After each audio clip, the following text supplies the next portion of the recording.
you have TikTok and you like basketball, you probably know Chilltown Hoops. Children of all ages, act like you know.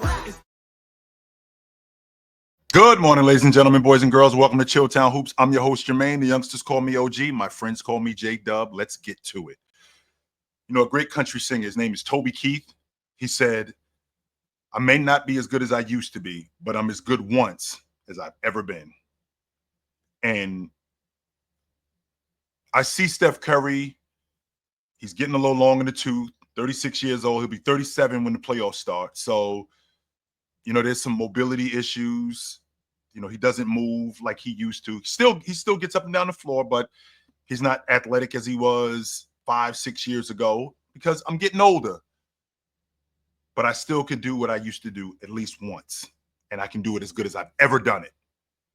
And last night, I'm watching the Golden State Warriors spoil the Klay Thompson homecoming, completely spoiled it, as they tried to do. When the Warriors have been great, if you think about the years that the Warriors have been great, their calling card has been their defense. Everybody talks about how good Steph Curry shoots the long ball and how Klay shot the long ball and how awesome their offense was. But ultimately, it was their defense that got them to where that they were. In 2015, they had the number one defense in the league. Numero uno. They won the NBA championship that year. Sure, you needed some things to go your way, but I mean, they did win 67 games that year. They weren't a good team. They were an elite team. They fell apart in the finals in 2016, but they had the second best defense in the league that year. Second best defense in the league that year. In 2017, I think they had a top 3 defense that year. In 2022, number one defense in the league. Last night, that defensive masterclass in the last 5 minutes of the game. After Klay Thompson hit that long ball, I think it was with around 5.5, with about 5.25 minutes, about 5:15, something like that. He hit a 3. They scored one more bucket after that. That was it. Shut the door on them. Shooting gaps. Closing out at the long ball line. No missed assignments. Slowed down Kyrie Irving. And Luka just looked like he had ran out of gas.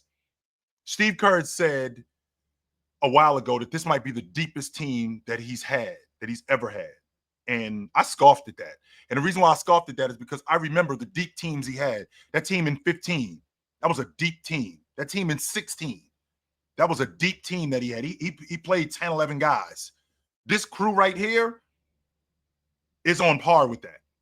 100% this crew is on par. He got 42 points from his bench last night. 42, as opposed to the 22 that the Dallas Mavericks got from their bench. I thought they did a great job in slowing down Luka last night in the last 5 minutes of the game. And what can I say about Steph Curry that hasn't already been said?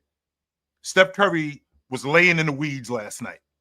Up until the last almost 4 minutes of the quarter, in the fourth, he had a bucket. That was it. He had a bucket. But Curry has that kind of game where, because he's so lethal at the long ball line, and not only is he lethal at the long ball line, he's lethal in stretches that he could get going and it can bury you. And that is exactly what happened last night. He did the same thing in the Olympics. He did the exact same thing in the Olympics, where keep it close, he'll lay in the weeds, and then he'll just get going. I mean, he scored 10 points in the last 3 minutes of that quarter to end the game. I thought Luka ran out of gas last night, and that was largely due to them wearing him down defensively. I thought Wiggins did a damn good job on him. I do. I think Wiggins did a damn good job on him, pushing him away from the basket, being physical with him. And don't get me wrong, I think Luka is the best scorer in the game. I don't think that there's anybody who scores the basketball easier than him. But Wiggins, the athlete that he is, he was able to stay in front of Luka and make things tough on him. And that's really all you can ask for. That's all you can ask for from a guy at that point. And that's really all you can ask for. When you get guys like Buddy Hield coming off the bench, cracking the long ball, which is perfect for this Golden State Warriors system, cracking the long ball. This is just a recipe for success. Now, they had some lapses early in the second half, and they had some lapses early in the fourth quarter. They had some lapses where they end up leaving Klay Thompson open, who had it going. Now, I've been on record considering what Klay Thompson was doing last year, that I wasn't sure if I would close out on him as hard as I used to in the past. I wasn't sure if that was the thing to do, but I don't know if I'm going to leave him wide open. I don't care if he's 0 for 6. I'm not leaving him wide open. And he was getting looks last night where, he ended up wide open. And I'm thinking to myself, nah, we don't want to leave him wide open. No, we don't want to do that. Absolutely not. No, we don't want to do that. And that's ultimately what happened last night, which kept the Dallas Mavericks in the game. I don't think that they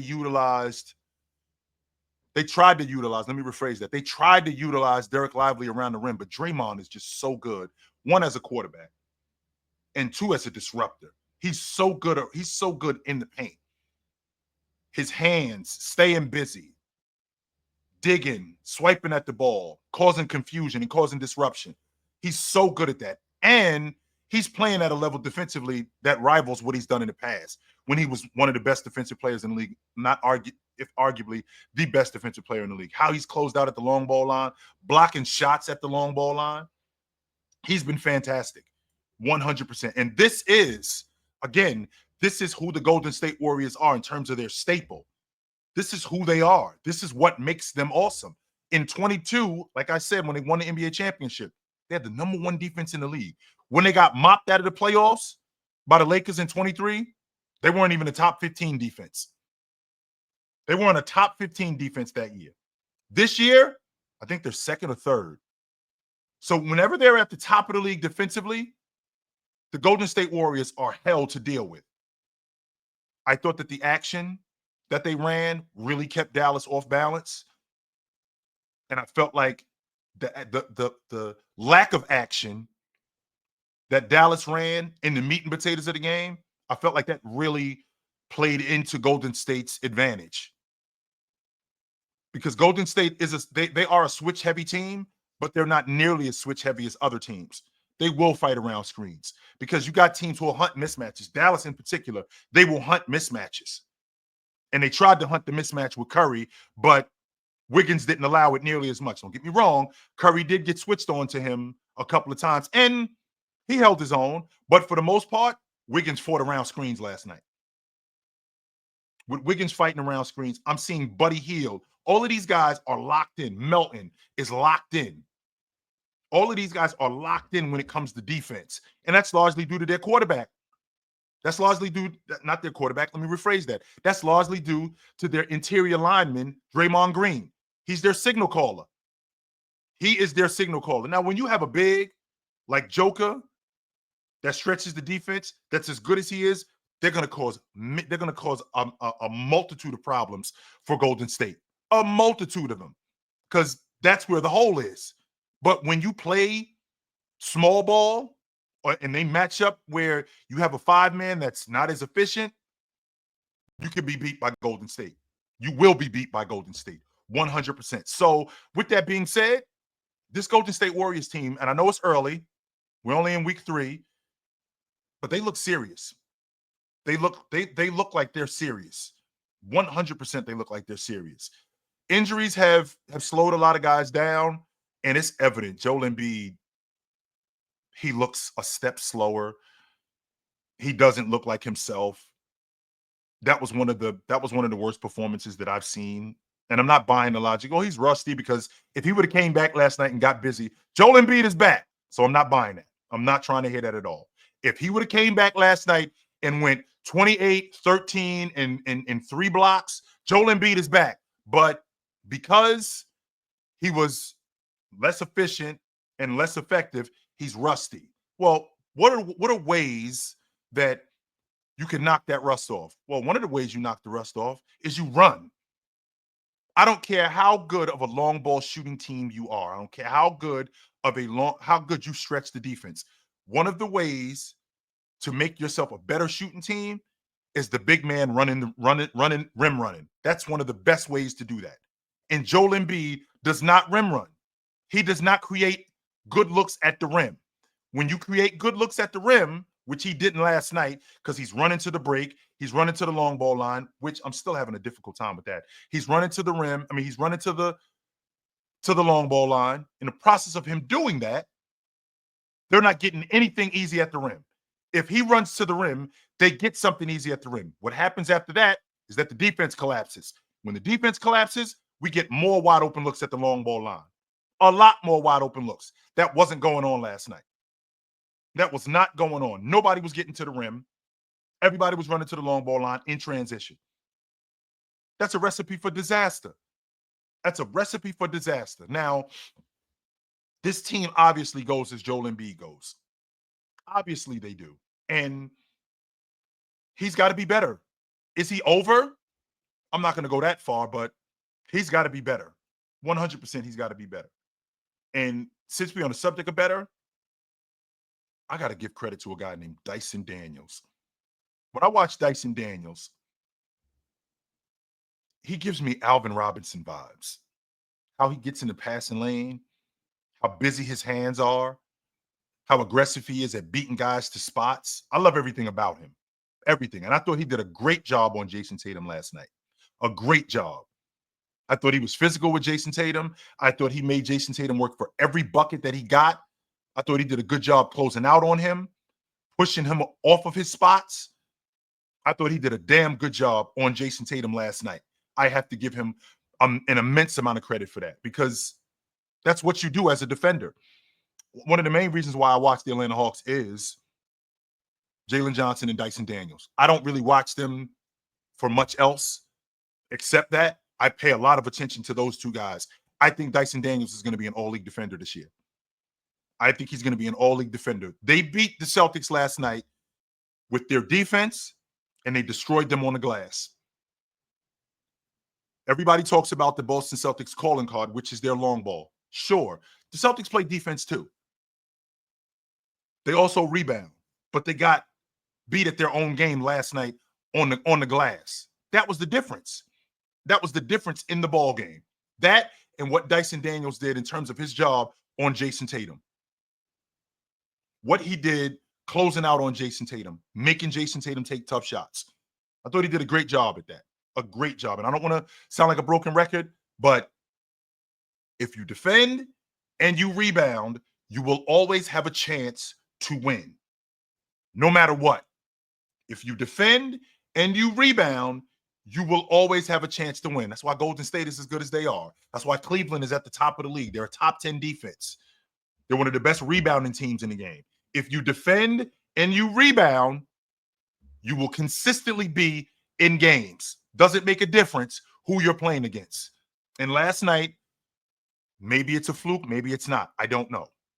But what I do know is the defense that I saw from the defense and the rebounding that I saw from Atlanta was what worked last night. It wasn't the fact that Boston just missed shots. The reason why the Celtics missed shots was because Atlanta played defense, because they were damn good at closing out at the long ball line. Damn good at closing out at the long ball line. Well, Jason Tatum sold. No, he didn't. He went up against a potential who I think, Dyson Daniels, I think is going to be an all-league defender. And he got outplayed. 100% he got outplayed. 7 for 9. He missed. He went 2 for 9 at the long ball line.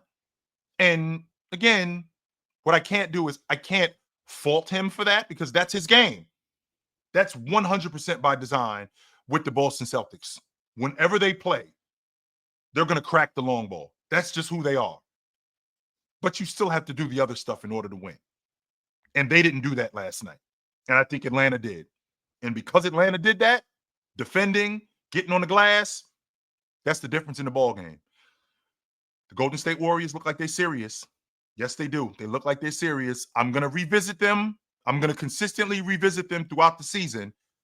But they look like they're serious. And they look like they're serious primarily because they defend. And that's what's been their calling card in the past when they've won the NBA championship. So I'm going to keep my eye on Golden State. I'm going to keep my eye on what they're doing defensively, because I already know what they do.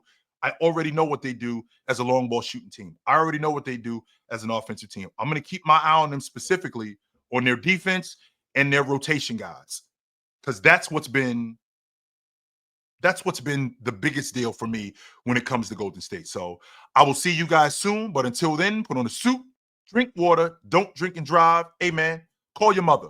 When last time you talked to your mother? Call your mother. I will talk to you guys soon. But until then, Take it light. Take it. It's going down.